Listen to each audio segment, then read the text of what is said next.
सम्पूर्णमा नमस्कार, good morning.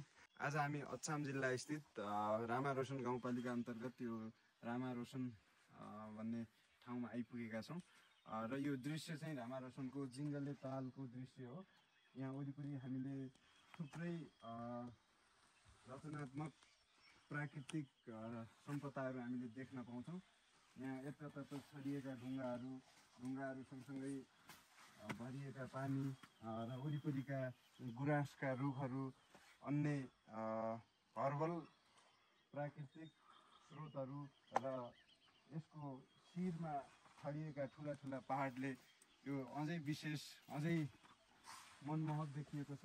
तपाईँ देख्न सक्नुहुन्छ चराहरू यसरी खुल्ला रूपले उडिरहेका छन्।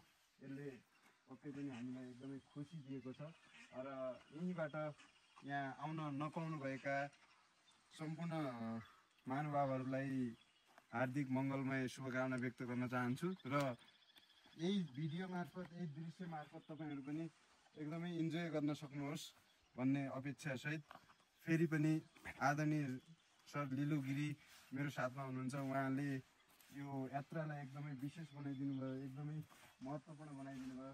सरप्रति हृदयको विशिष्ट कक्षबाट एकदमै आभार प्रकट गर्न चाहन्छु। यही 2082 सालमा यहाँहरूको रामा रोशनको यात्रा तय हुन सकोस् भन्ने शुभेच्छा, शुभकामना